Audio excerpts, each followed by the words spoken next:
مورکہ حق میں شکست خوردہ بھارت دہشت گردوں کے ذریعے ہائبرڈ جنگ کو فروغ دے رہا ہے۔ فیلڈ مارشل پاک فوج کے شعبہ تعلقات عامہ ISPR کے مطابق فیلڈ مارشل عاصم مدیر نے نیشنل ورکشاپ بلوچستان کے 16ویں سیشن کے شرکاء سے ملاقات کی، جس میں سول سرونٹس اور ماہرین تعلیم بھی شریک ہوئے۔ انہوں نے کہا کہ دہشت گردی نہ مذہب دیکھتی ہے، نہ فرقہ اور نہ ہی نسل۔ دہشت گردی کے خاتمے کے لیے قومی سطح پر اجتماعی عزم اور یکجہتی ناگزیر ہے۔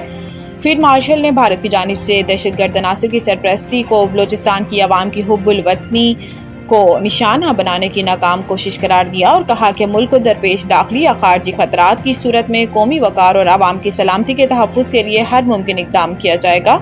فیلڈ مارشل عاصم مدیر نے بھارت کی جانب سے دہشت گرد عناصر کی سرپرستی کی مذمت کرتے ہوئے کہا کہ بھارت مورکہ حق میں شکست سے دوچار ہو چکا۔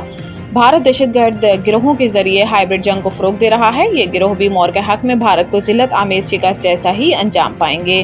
فیلڈ مارشل عاصم مدیر نے بلوچستان میں ترقیاتی منصوبوں کی اہمیت کو اجاگر کرتے ہوئے تمام اداروں کے درمیان باہمی تعاون اور مربوط قومی حکمت عملی اپنانے کی ضرورت پر زور دیا۔ اولاد بھی دوسروں کی اور مال بھی، خواجہ آصف نے قاسم اور سلیمان کی آمد روکنے کو ڈرامہ قرار دے دیا۔ گزشتہ روز اڈیالہ جیل میں صحافیوں سے گفتگو میں عمران خان نے کہا تھا کہ قاسم اور سلیمان پاکستان نہیں آئیں گے، میرے بچے کسی احتجاجی تحریک میں شریک ہوں گے اور نہ ہی کسی احتجاجی تحریک کی قیادت کریں گے۔ عمران خان کے فیصلے پر خواجہ آصف نے رد عمل دیتے ہوئے کہا کہ بانی PTI کا کوئی عمل سیاسی یا مالی منافع کے بغیر نہیں ہوتا، بہت سے ڈراموں میں سے یہ بھی ایک ڈرامہ تھا، مقصد والد اور اولاد کی ملاقات نہیں، سیاسی منافع تھا۔ انہوں نے مزید کہا کہ تحریک انصاف کے کارکن اور ان کے بچے اقتدار کی ہوس اور خواہشات کی تکمیل کے لیے استعمال ہوں گے۔ قربانیوں کے لیے اولاد بھی دوسروں کی اور مال بھی دوسروں کا۔ تاریخ بھی اس سے بڑی نوسربازی شاید ہی کسی نے کی ہو۔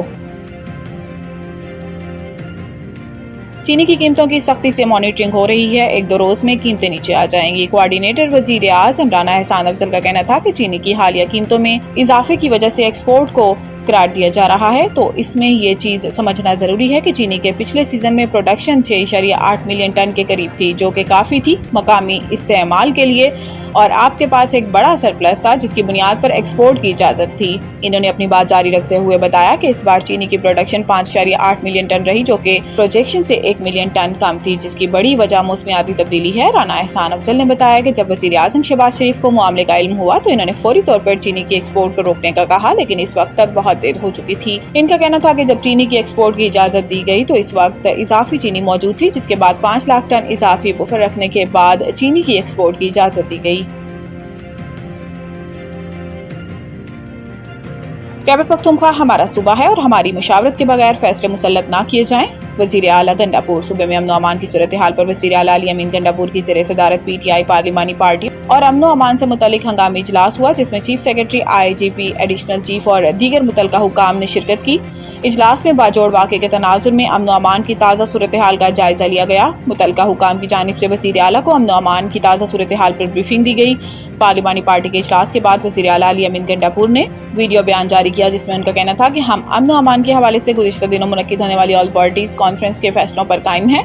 ہم سرکاری سطح پر ان فیصلوں پر عمل درآمد کی تیاریاں کر رہے ہیں۔ ان کا کہنا تھا کہ باجوڑ میں ایک افسوسناک واقعہ رونما ہوا۔ اس واقعے میں علاقے کے معصوم شہری شہید ہوئے۔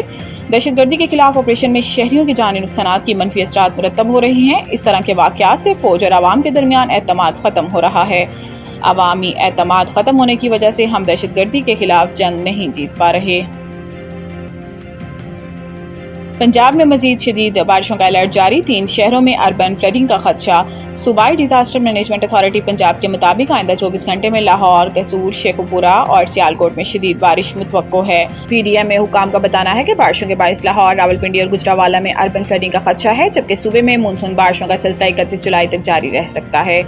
DG PDMA کے مطابق دریائے جناب، جہلم، راوی اور ان سے ملحقہ ندی نالوں میں طغیانی کا خدشہ ہے، جبکہ دریائے ستلج میں گنڈا سنگھ کے مقام پر پانی کے بہاؤ میں اضافہ متوقع ہے۔ DG PDMA کے مطابق ناروال، نالاوئی میں نچلے درجے کا سیلاب ہے۔ گلگت 2 جرمن خاتون کوہ پیما لینڈ سلائیڈنگ کی زد میں آ گئی۔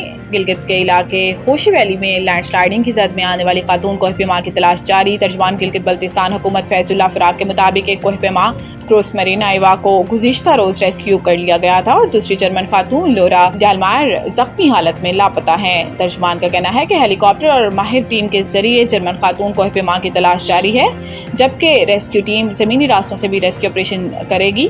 جرمن خواتین 28 جولائی کو ڈیلی پیک سرکل کرنے کے دوران لینڈ سلائیڈنگ کی زد میں آ گئی تھیں۔